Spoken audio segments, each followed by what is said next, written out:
Good morning, Cullman. Thank you for tuning in to Cullman Today. I'm your host, Katie Spicer, and today is Tuesday, May 14th, 2024.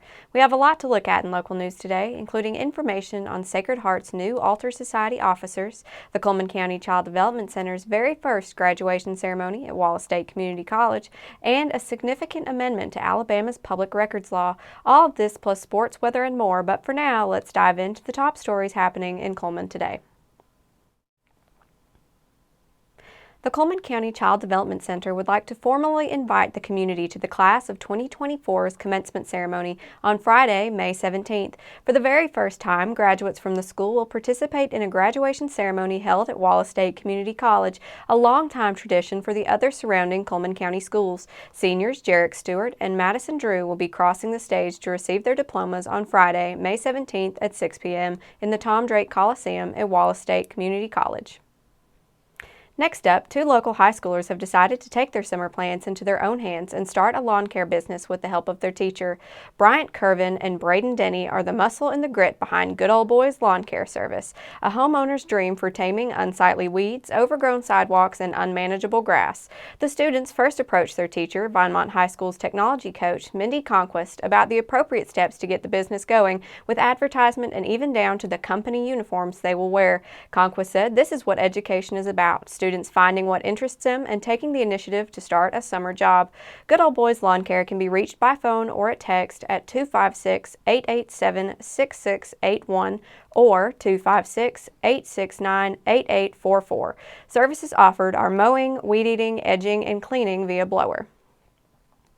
Lastly, to wrap up our top stories, two Wallace State Community College students were recognized recently at the Alabama Community College System All-Alabama Academic Team Banquet in Birmingham. Vianney Verdon Maldonado and Michaela Lindsay represented Wallace State as the college's 2024 All-Alabama Academic Team Scholars. Kristen Holmes, Vice President for Students at Wallace State, said, "We are extremely proud of Vianney and Michaela, both of whom are wonderful representatives of the college as student leaders. These students have incredibly bright futures ahead of them." Now that we have the top stories out of the way, we're going to take a quick break before returning with sports. Discover what's buzzing in Cullman with Community Matters, where every story pops off the page with local flair. It's the magazine that's got the inside track on what's now, what's new, and who's who.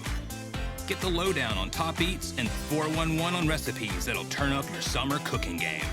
Relive our local team's triumphs on the sports fields and pencil in summer's hottest events for fun the whole family will love. Get your copy of Community Matters at the Cullman Tribune, any of the local businesses on screen, or scan the QR code.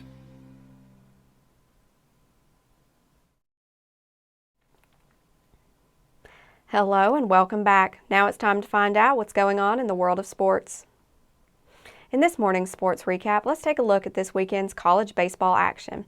Auburn secured its first Southeastern Conference Series win of the season with a 9-7 victory in its series finale at Missouri Sunday afternoon. The Tigers homered multiple times for third straight game in series and racked up 37 total hits in 3 games.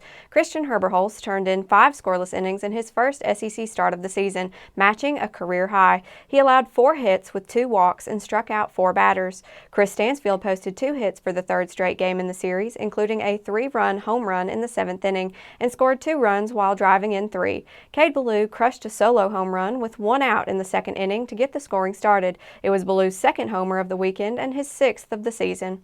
With the bases loaded and 2 outs, Auburn added a pair of runs in the 8th on a 2 RBI single from Derek Fabian, his 3rd hit of the game and his first 3-hit game in SEC play.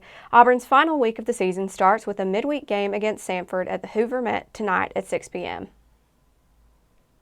Over in Tuscaloosa, Alabama got a strong performance from its pitching staff against LSU Sunday, holding off the Tigers to secure a 4-3 series-clinching win.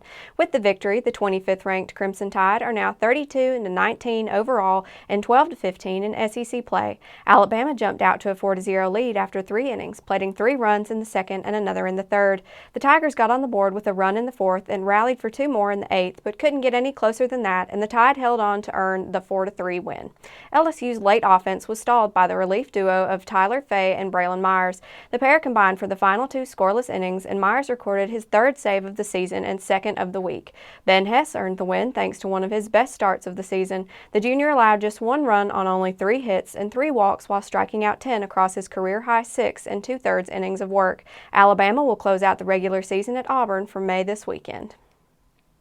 That covers sports for today, but make sure to check with the Cullman Tribune each day for the latest in sports coverage from across the area. We'll be back after this message.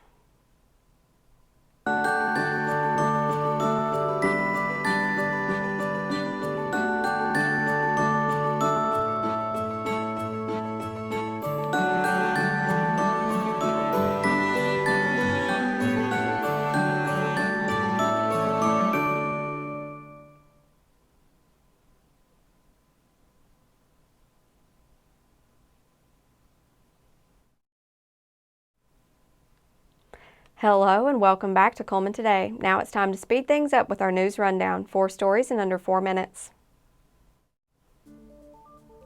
Governor Kay Ivey on Wednesday, May 8th, signed Senate Bill 270, a bill to set specific timelines that public entities in Alabama must follow when responding to public records requests. Sponsored by Senator Arthur Orr and Representative Cynthia Allman, Senate Bill 270 is the most significant amendment to Alabama's public records law in over 50 years. Last year, upon beginning her 2nd term as governor, Governor Ivey issued Executive Order 734, promoting transparency in state government through enhanced accessibility to public records, to deliver on her commitment to strengthen public confidence in state government. This bill largely codifies the governor's executive order and comes as a direct result of the governor's leadership. By signing SB 270 into law, Governor Ivey marked another step forward in improving transparency and accessibility in government. Her 2023 inaugural commitment to ensure state government works with greater efficiency for all Alabamians. After signing SB 270, the Alabama Press Association and Alabama Broadcasters Association expressed their praise for Governor Ivey's strong voice and accompanying actions in fostering an open and transparent government. Felicia Mason, Alabama Press Association Executive Director, said, "The Alabama Press Association would like to thank Governor Ivey and her staff for working with us over the past several months on SB 270, a bill that creates timelines in our Open Records Act. Any citizen has the right to receive an acknowledgement in a timely response when making a request for a public record. The governor's office played an integral role in getting a good compromise between interested parties. We appreciate Governor Ivey's continued dedication to transparency in government." The Sacred Heart Altar Society installed new officers for the 2024-25 year on Tuesday, May 7th at Sacred Heart of Jesus Catholic Church. The new officers are Mary Ann Kelly as treasurer, Jeannie Fine as secretary, Vicki Dawson as vice president, and Cynthia Daniel as president. The Society's next event will be Ladies' Night Out Bunko on Friday, May 24th at 6 p.m. in the gym at the church. The cost is $20 and players may bring a snack to share if they like. Ladies' Night Bunko is open to the community and all are welcome to attend. The City of Hanceville Pool is bringing back a fan-favorite class after years of long hiatus. Water aerobics will return to the public pool beginning on May 27th for locals who would like to exercise and work their muscles and body in a low-impact and comfortable environment. Each session is $10 and includes pool admission for the full day. Classes will be held on Monday, Wednesday, and Friday, either at 8:45 to 9:45 a.m. or 6:15 to 7:15 p.m.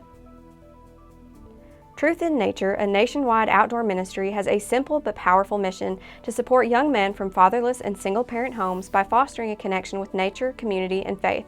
The local Cullman chapter, led by Program Director Brian Burchett, plays a crucial role in achieving the mission through a variety of outdoor activities designed to mentor and guide these young individuals. The inception of the Cullman chapter traces back to a God-led calling felt by local resident Brian Burchett, who moved to ACT after hearing about Truth in Nature during a church service in 2019.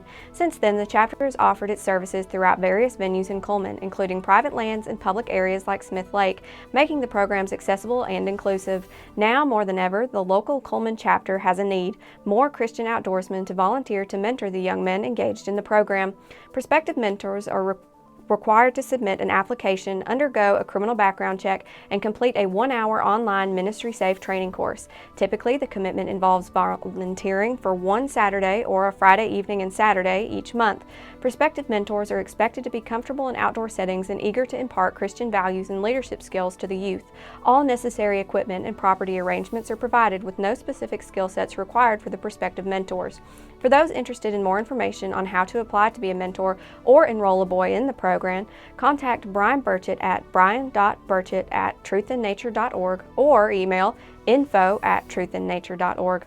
For all other information, those interested can visit www.truthandnature.org. Now for a quick break before we look at the weather ahead and pay our respect with obituaries. I'll be right back after this quick message.